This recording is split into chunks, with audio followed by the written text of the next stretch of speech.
บายดีน้องมื้อนี้สิมาสาธิตการเฮ็ดโปรเจกต์ควบคุมหลอดไฟผ่าน Wi-Fi หรือว่าระบบ IoT ทำอีทเข้ามาที่ Google พิมพ์คำว่า Bing Cloud แล้วเข้าไปที่เว็บไซต์ Bing Cloud จากนั้นเราจะมาสร้างเทมเพลตคือกดไปที่ New Template แล้วเราให้เลือกตั้งชื่อแล้วก็เลือกบอร์ดที่เราใส่กด Create ต่อมาเราจะสร้าง Data Stream กดไปที่ New Data Stream แล้วก็กด Virtual เราจะใส่ค่า V0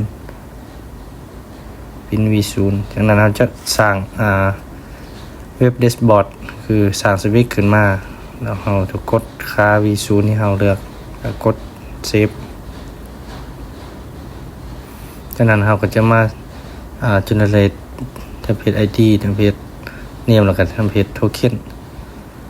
แล้วก็เราคัดลอกเพื่อนำไปวางใส่ในโค้ดนี่จะเป็นอุปกรณ์ในการต่อวงจรประกอบด้วยขั้วหลอดไฟแล้วก็รีเลย์ 3.3 โวลต์ AP32 ไขควงสายจัมเปอร์แล้วก็สาย Type C USB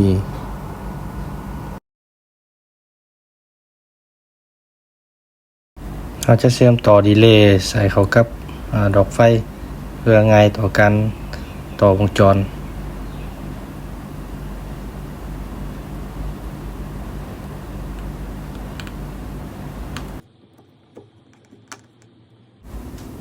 สายไฟออกจะเป็นเบื้องซ้ายและสายไฟเข้าจะเป็นเบื้องขวาโดยเราจะต่อสายไฟเข้ากับคา NC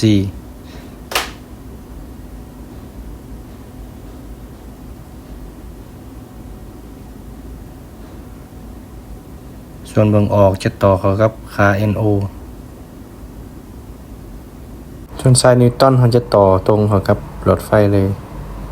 ขั้นตอนต่อมาก็จะเป็นการเชื่อมต่อดีเลย์เข้ากับบอร์ด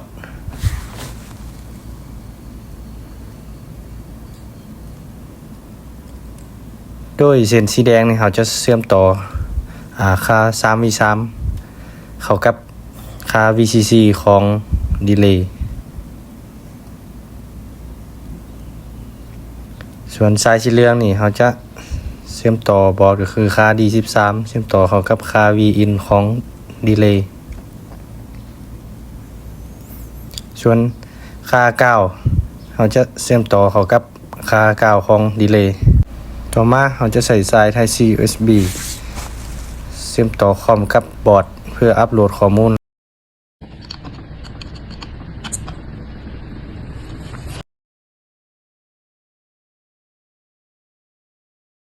หลังจากเรากดคอมไพล์เราก็ท่าให้คอมพิวเตอร์เราอัปโหลดโค้ดลงในบอร์ด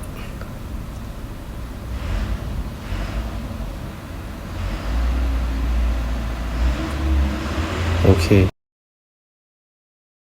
หลังจากอัปโค้ดแล้วเราก็เข้ามาที่แอป Bing อยู่ที่โทรศัพท์เข้าไปที่สวิตช์ที่เราตั้งไว้ลองเทสเบิ่งกด on รถไฟก็จะหุงขึ้นกด off รถไฟก็จะดับลงกด on รถไฟก็จะหุงสรุปโปรเจกต์เฮาป้อน input จาก Bing เพื่อควบคุม EP32 ให้ EP32 ควบคุมดีเลย์ในการตัดต่อวงจรที่จ่ายไฟให้กับดอกไฟผ่าน Wi-Fi หรือว่าสัญญาณอินเทอร์เน็ต